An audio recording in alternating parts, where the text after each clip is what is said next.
Vedas were descended into the hearts and minds of our rishis. The feelings were translated into words.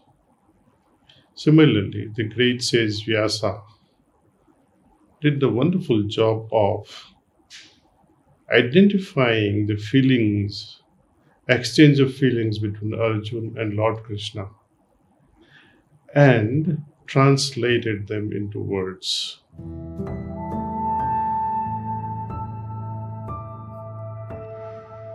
Gita is a message, eternal message. Gita is a signpost leading us in one direction. It is a great objective. That objective is to arrive at Sthita Prajna state. The whole purpose of Gita being preached to Arjuna originally was to bring him to a certain level of mind that will help him differentiate between what is right, what is wrong, what is dharma, what is adharma, and especially through such a state of mind, through Sthita Prajna state, remind him of his duties. It is in the silence of the mind, discriminative mind, that can identify the urgency. Can you imagine that moment where these brothers, these relatives, the gurus and sishyas, the great grandsons and Bhishma, they're on verge of fighting. They're face to face, and Arjun dwindles. That's when Lord Krishna opens up to him and inspires him in some way. My great master used to say that it was impossible to recite 700 slokas or 18 chapters of Gita at that very crucial moment when war is just about to begin.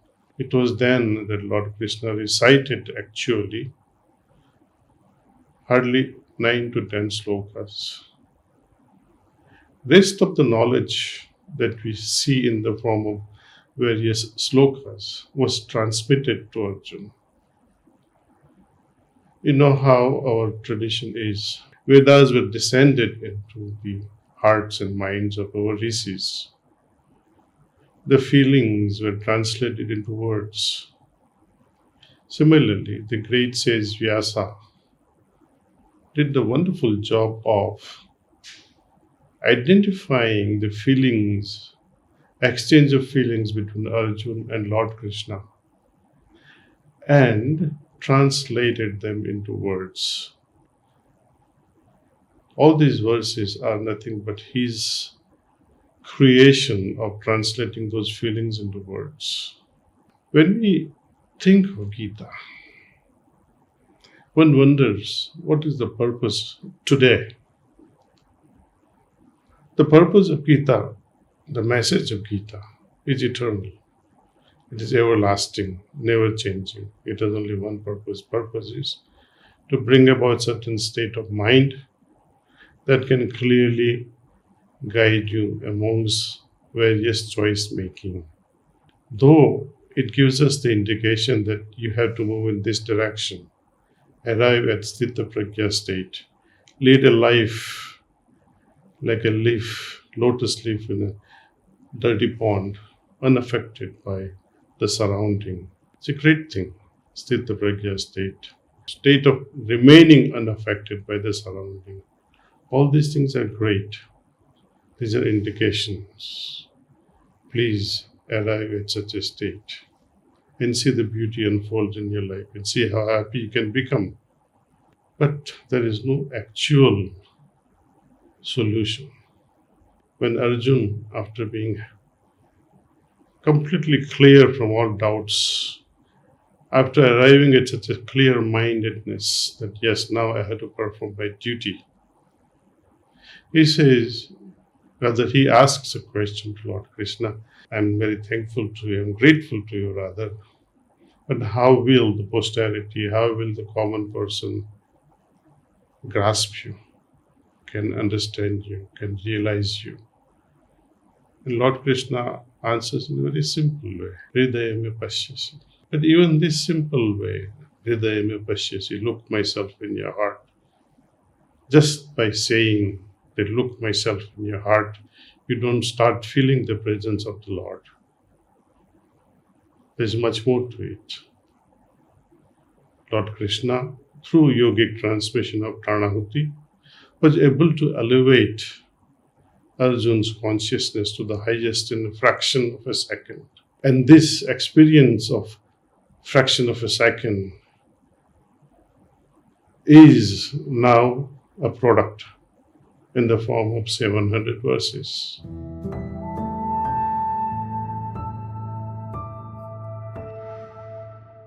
Many symbols created by our sages have tremendous significance.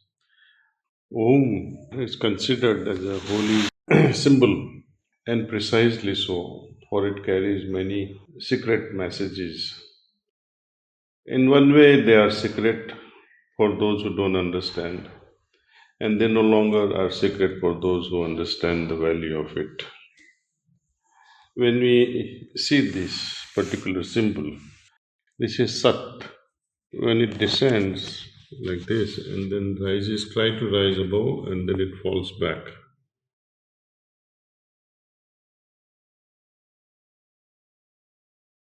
This is Sat, Tamas. So this portion is Rajas.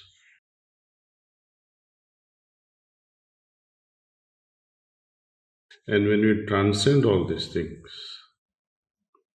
beyond these three gunas, enter zero, then you are liberated. But instead of that, instead of going this way, you go this way.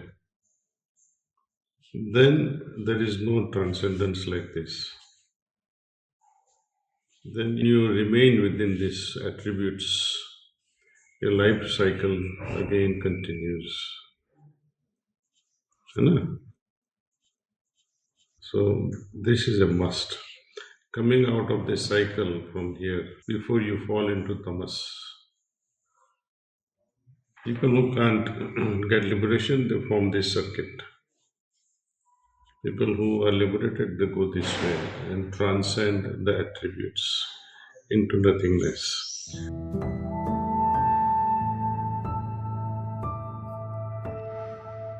So when we are greeting others or affectionately in a light humor, we even do this to our children. Namaste bete. It is to teach them to adopt such a way of life. But you are doing things like, hey, good morning, and you keep walking.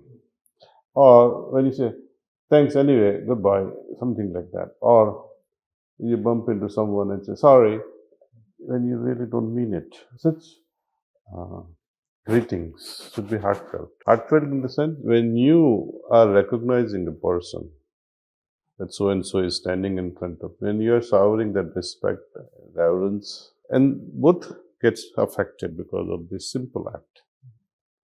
The aggression that fellow may have, your namaste have dissolved that aggression to a large extent. And when we add love, when we add compassion to all these things, the relationship will change.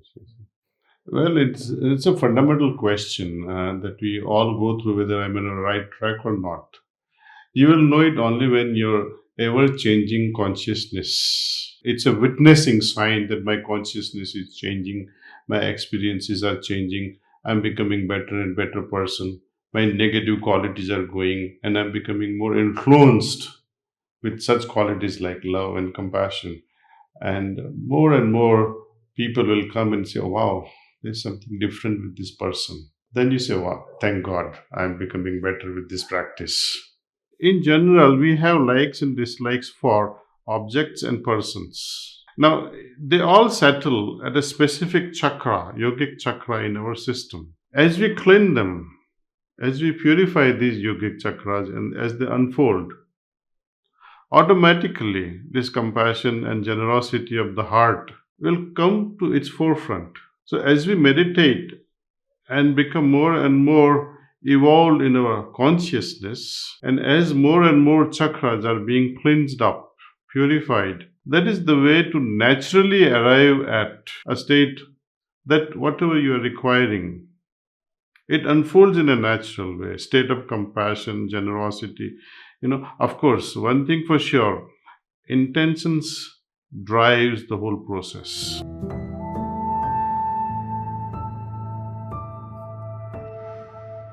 Lord Buddha, he also mastered, championed this aspect of compassion and shared with the world that what a society would be if there was no compassion. Compassion to them was to taking care of the others. It will be foolishness to be compassionate towards yourself, personal self. Modern day lingo for such aspect, where your compassion remains restricted to your family, where only families flourishing is looked into. Lord Buddha, his I mean, his spiritual journey was triggered by witnessing the miseries in the world.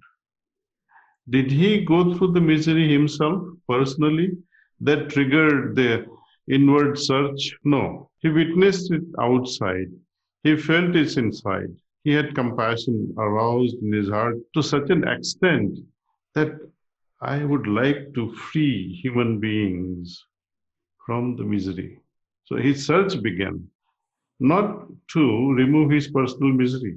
He was a prince. He had no misery in his life, personally speaking, but he was affected by the other's misery. Heartfulness Way is the most advanced system that is available today in the history of humanity. Imagine a person trying to attain samadhi. You know what is samadhi, right?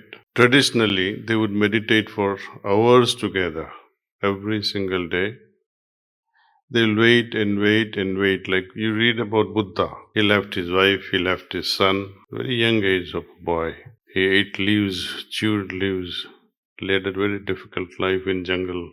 He got fed up of life. He was so enthused, or he was so restless to find an essence or some substance or some state of consciousness that would prevent us from sufferings. Dukkha, he used to call, how to escape this dukkha. And when did he achieve his nirvana? God knows how many decades he must have meditated and wandered from place to place. So difficult. Lord Buddha, he used to say during his lifetime, whenever people came, they came in throngs. Gurus came, they fell at his feet. They came sometimes in strength of 500, they brought their 500 disciples, 5,000 disciples, and they all surrendered to Lord Buddha and said, please accept us. But gurus of those days had many questions also. The Lord Buddha used to tell them, be with me for 1 year. Don't ask me any question. Whatsoever questions you may have, ask me after a year. And by, with years of meditation, no question will arise anyway, because they will be all dissolving little by little as you meditate every day.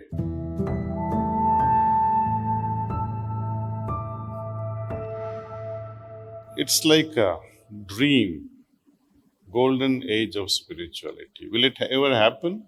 I doubt it. We are chasing something which is impossible. During our lifetime, as one individual evolves, there are many also individuals who are behind us who are also trying to evolve. The day the world becomes absolutely spiritual, that will be the end of the universe. The purpose is served. There is no longer, or there will not be any need for a world to remain once the goal is fulfilled. What is the need then? See? There is no need once the world becomes spiritual, individuals become spiritual, goal is fulfilled, then what is the use of the world? It has served its purpose. So, this total spirituality engulfing all of us it's not going to happen. As we evolve, there is a backlog of individuals who are also evolving. Not only the human life, but imagine the other lives which are also trying to become human and angelic later on. So it's a continuous process. And when it's a continuous process, Arriving at golden age of spirituality means it's a full stop. Where does the soul go after death? Uncover the hidden journey of consciousness beyond the physical. Click on the video to begin this exploration and subscribe for more timeless revelations.